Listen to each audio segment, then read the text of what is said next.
Good morning. I am 5 minutes earlier today. As always, if you're watching in recording, you're welcome to fast forward about 5 minutes to the actual practice or stay with us through our hellos. I'm going to check the sound now on my computer, so if you hear me twice, please don't worry. Good morning. I am five. All right, the sound seems to be good. No background noise. Perfect.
Good morning, Zazu.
Good morning, Judy.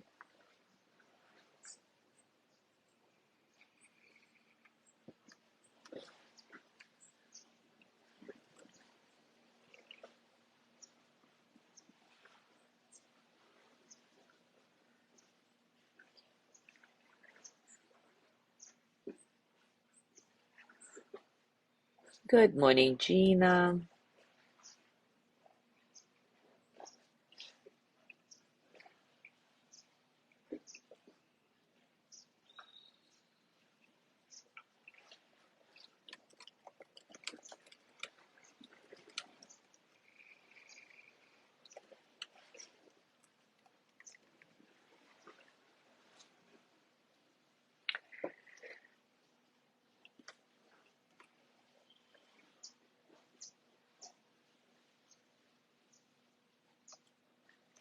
All right, it is time for us to start. And today we continue exploring self compassion as a powerful tool in challenging relationships, or rather, a powerful tool in dealing with challenges in any relationships. Because as we already established, all relationships inevitably bring us some kind of pain and suffering. And it's okay, it's human. Even in the most loving relationship, we still argue and hurt each other, sometimes without intending to do so. This is what we do as humans. For example, when a lover chooses to be with a person more suitable for them, or when a young adult leaves home and their parents feel bereft and alone, this kind of pain is really not the fault of anyone, but it can still be acknowledged and healed with self compassion. I'll remind you that there are two broad categories of pain that we experience in any relationship: pain of disconnection, when we feel rejected, unheard, unvalued, alone, etc., and pain of connection. We already dedicated a full session to the pain of disconnection. We used anger as a common example of how this pain expresses itself. So today, let's explore the pain of connection. This is the pain that we all feel when someone close to us is suffering. The pain of connection is based on our human capacity to resonate empathically with others. The human brain is highly social. We have neurons dedicated to feeling in our own bodies what others are feeling. These are called mirror neurons. Similar neural circuits are stimulated when people watch others express emotion and start feeling the same emotion as their own. For example, witnessing another person in bad mood activates similar brain structures in the observer. It's quite fascinating, and of course, it's a blessing and a curse at the same time. Our capacity to resonate empathically with others is evolutionary adaptive. Not only do we require this capacity to raise our children, but we'll also need to understand and cooperate with one another to survive. The expression "the survival of the fittest" is generally attributed to Charles Darwin, but actually he considered cooperation to be the key factor that helped a species to survive. So it's all actually more about survival of the kindest.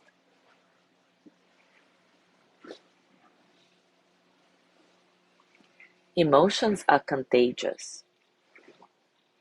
Most parents have seen how their children mirror their moods, and they can also regulate their children's emotions by changing their own emotions. Empathy occurs on a pre-verbal level, and this is how parents and infants emotionally communicate before children even have language.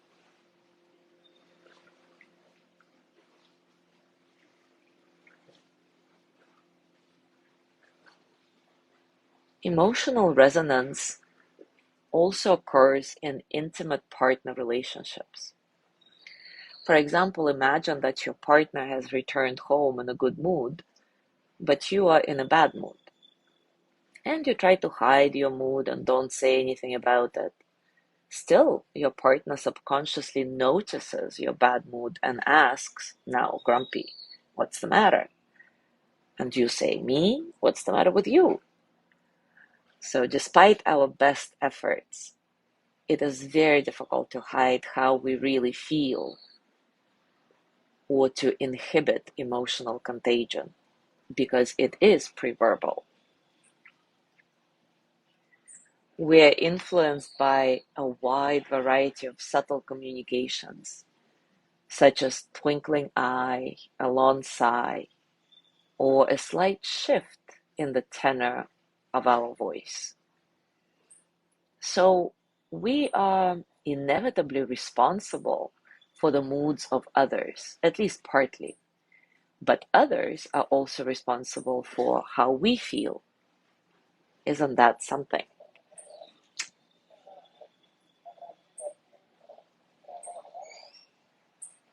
Our contagious emotions can send us into a downward spiral in which negative emotions trigger negative thoughts and appraisals in one person that lead to similar or worse thoughts and feelings in another person.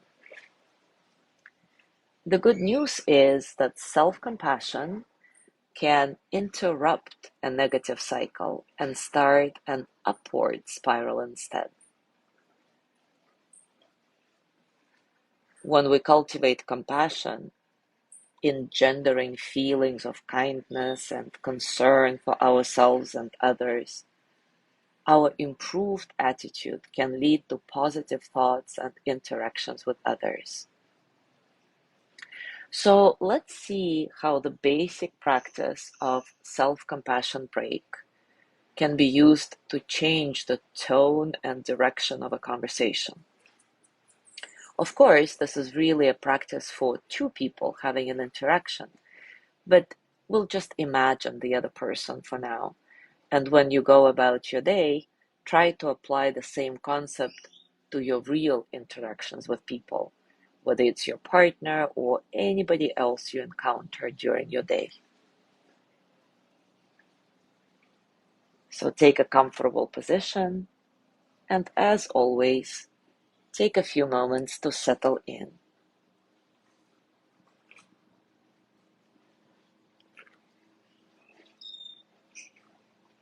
Scan your body and notice how you're feeling right now, physically, emotionally, mentally.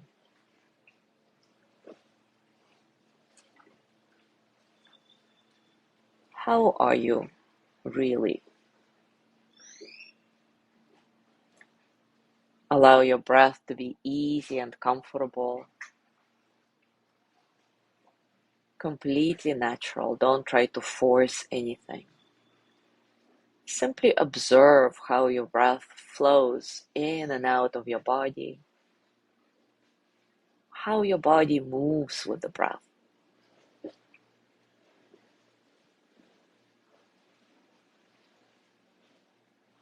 And now close your eyes and remember a situation in which you had a heated discussion with another person, your partner, a friend, or anybody else in your life you have regular encounters with.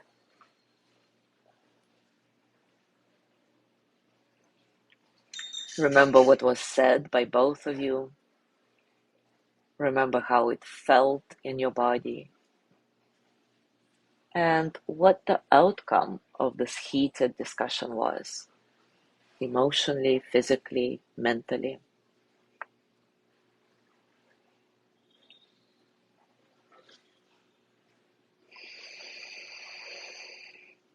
Now open your eyes and literally shake this off.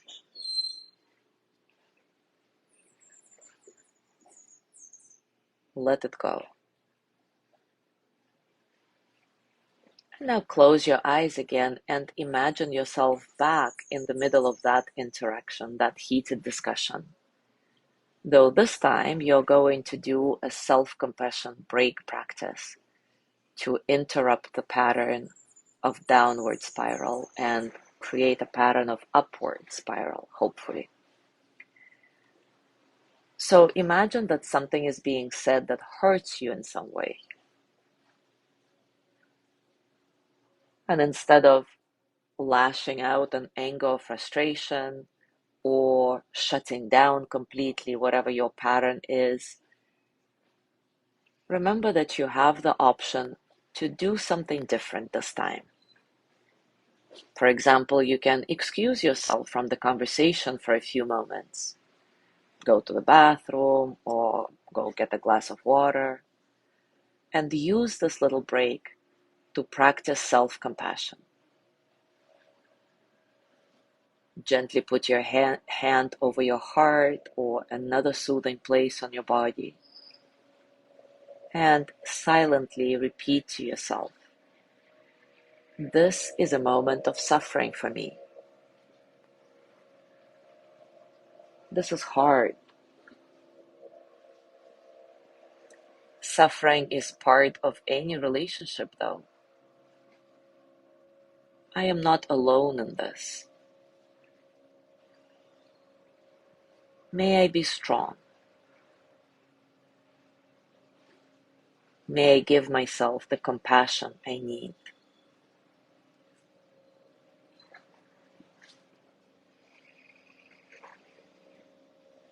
Or if taking this little break from the conversation is not an option, you can try doing it silently, kind of on the background while the conversation is still happening. Although this is a bit harder to do without practice. And now in your mind, return to the same conversation and see if the energy has shifted. See if your partner's energy has automatically shifted as well, mirroring you. How do you feel in your body now?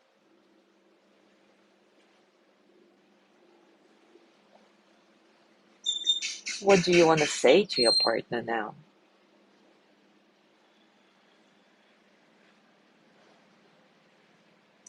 Did taking this tiny self-compassion break make a difference, even if it's just an imaginary conversation for now?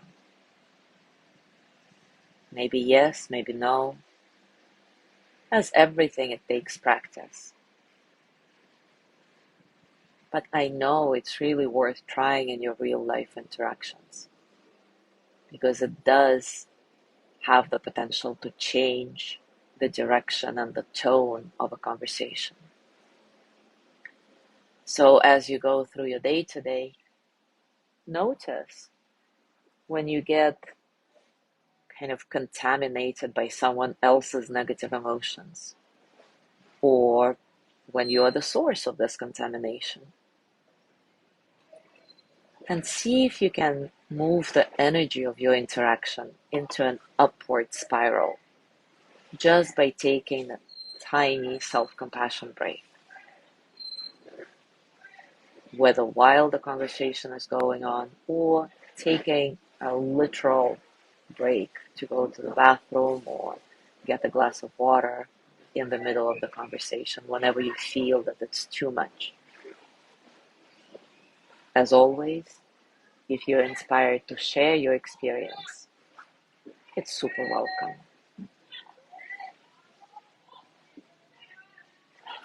Thank you so much for being here today. Have a beautiful day, and I will see you tomorrow.